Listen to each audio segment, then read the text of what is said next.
Are you ready to improve your health without the unrealistic BS? You're tuning in to Healthy Not Hungry, the podcast that believes that health begins in your mind. I'm your host, clinical nutritionist, PT, and mental health enthusiast Rach, and I'm so excited to have you join me. Hello and welcome to another episode of Healthy Not Hungry. I'm your host Rach. Thank you so much for joining us. So today we have a solo ep with just me. I feel like I haven't done one of these in a little while, although they are scheduled, but I'm excited. So today I want to talk about why plans aren't for everyone. So when I say plans, I mean meal plans or exercise plans. But I know we all think it's the be all and end all answer to getting results or getting healthier or happier or whatever it may be. But they're just not for everyone, and that's okay. And that's what I want to talk about. Truthfully, as someone who makes a lot of plans, as in like writes meal plans, and I've been doing it for years, I'm not someone who follows them very well myself. And it's not because they're not good plans. It's just that sometimes you're not a planned person and it just doesn't work for you. And that's okay.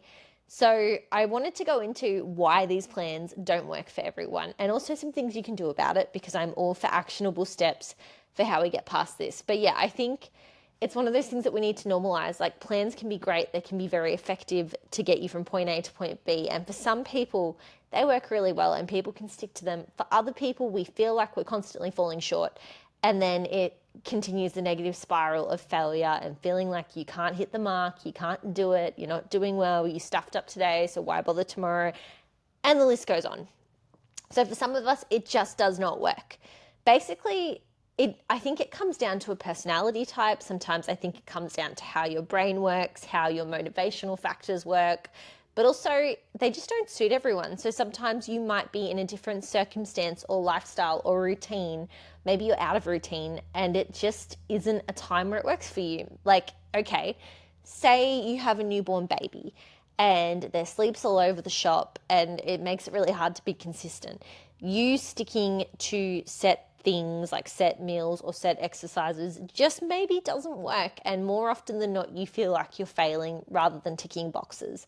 But, you know, this is common. Like, there's so many people who will jump on a meal plan or jump on an exercise plan and they nail it for the first month or the first few weeks. And then they start to slip and then it spirals and they fall off the bandwagon. And before you know it, they're actually in a worse state with their habits than what they were prior. That's a really, really common thing. I've seen it time and time again as a nutritionist and as a PT. And, you know, yeah, it's just things change. Sometimes you're in a transient place. Sometimes sticking to a meal plan when you have fussy kids who only eat certain things doesn't work. Or yeah, maybe you can cook your own food and eat separately, but maybe for your family dynamic, that's just not working either. It's okay if things that should work or what you think should work don't work. That's okay too. But maybe you are someone who has so much going on that you're already juggling, you already feel overwhelmed in life. And by adding this meal plan that's all new changes, it's even more overwhelming and you just feel more overwhelmed than you felt to begin with. That's really common too, particularly as females, especially if you're a mum or you're working or you're both. You are wearing so many different hats already, and to try and add these changes is really, really hard. You know, even when it's a flexible thing, like maybe on a flexible plan, you may still feel restricted because you have to stick in the bounds of this flexible plan. And for some people, that makes you feel trapped. And that's perfectly normal too. But I guess the point is, yeah, they're not made for everyone. And I like to think about it this way. You know, a lot of the time when you've got someone with a meal plan, you're not just changing one thing. You're not saying, okay, this week you're going to add another glass of water and that's it, off you go. Usually you're adding in different meals that you wouldn't have added in, different foods, maybe different times, maybe more of it. So then there's more prep to do. There's more other work that needs to be done. And it's not just one change. It's actually about 10 or sometimes 20. And, you know, we're humans, we're simple creatures. That's just too many changes and that's okay. And some people can handle that really well. Some people can't. And if you're someone whose brain can't, that would be me. That's okay. It's okay to not be able to handle heaps of changes at once and find it way too much, way too overwhelming and just hard. So what can we do? This is where I want to I've assessed the issue. I've assessed why some of us may struggle with this, but what can we do about it? So scrap the plan. If the plans aren't working for you, you can't stick to them consistently, you find them hard, scrap it and figure out. I think it's really important to plan what it is that you want and where you want to get. So set some goals here, and then we need to step it back with a few achievable steps. Well, how can we get to these goals? What can we do? And maybe, rather than starting with 10 or 20 or 15 changes, maybe just start with 2, maybe start with 3, maybe start with 1, depending what you feel capable of. And you want to habit stack it, so you want to build it. So let's say you don't drink enough water, you don't sleep enough, and you don't eat enough veggies. Let's just make that our random thing we're starting with here. So maybe instead of trying to achieve all those 3 things straight away in 1 week, maybe for the first week you literally focus on drinking more water. Keep doing that for a few weeks. Once you feel like that's nailed, okay, next, let's look at, can we add in another vegetable a day? And start with that. Then maybe you can make it 2. Maybe you can slowly improve. Then maybe when you feel like you've nailed that, you can add on the sleep and figure out how to make that better. But the point is, I know we're in this instantaneous world where we need it all now, we want it all now. You can order on Amazon and have it at your door tomorrow, or you can pay with Afterpay so you get it before you've even paid for the thing. Gone are the days where you had to save up for it. But maybe that's how we need to take this approach with our health and well-being in order to create sustainable habits, rather than trying to do it all at once and get it all now. We just need to start with one thing at a time and slowly build, and scrap the plans if the plans don't work for us. And it's not that they're not good plans, they're probably great plans. If I'm going to hype myself here, I write a pretty mean meal plan, but it doesn't mean I want to stick to it. And that's okay. It's just, if your brain doesn't work with it, or your lifestyle doesn't work with it, or your motivations or whatever it may be doesn't work with it, it's not effective. And you might be like, well, Rachel, I need the plan because I don't know what I'm doing and this is how I'm going to get better. And it's like, yes, given, but also if you start with one little step that helps and keep building that long term, you'll probably end up in a far better position than if you stick to this plan for a month and then stop. So I think it's important to remember that, yes, there's tools, yes, there's things we can use, like, making sure we're eating the right macros or the right amount of calories or exercising enough. These things are important and they help. In saying that, you could make a goal to eat a certain amount of protein a day without having to stick to a meal plan. Or you could make a goal to stick to so many calories and figure out what that might look like for you without having to calorie count every day, or once again, stick to a meal plan. There is alternatives and there are compromises for everything. It's just finding the ones that work for you. And that's why having an individualized approach is so important. You weren't made from a plan as a human with your cells and structures and your processes mentally and how you feel and your motivating factors and everything. You're not someone who's a carbon copy plan. Let's face it, you're an individual. Every bit about you is an individual. So therefore, creating something that's an individualized approach for you is pretty important if you want it to work. That's just my personal opinion. You may get lucky. You may be very similar to someone else who's put out this plan and it might work for you, but will it work for you long term? And for some people, the answer is yes. For other people, no. And I guess that's where I'm talking to right now. If you're that no category, this is what we're talking about. If you're a yes person with the meal plans and it's up your alley and it's working, that's fantastic. But if you're a no, that's when we need to kind of scrap it and be like, right, this isn't working. What can we do? Because I guarantee, like I said, in the future, you'll find yourself further along taking smaller steps than if you try to take these big grand gestures that just don't last.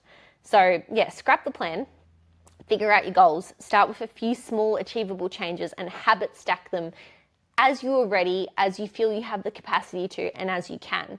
And yes, you may not get instantaneous fast results in a 3-month transformation. You may not, but in 3 years' time, who's going to be in the better position here if you're doing something that works for you consistently and slowly building, or something that doesn't and you keep yo-yoing? I tend to think the person with the smaller changes is going to get further along. So yeah, something to think about. The other thing too is remembering that changes don't happen overnight.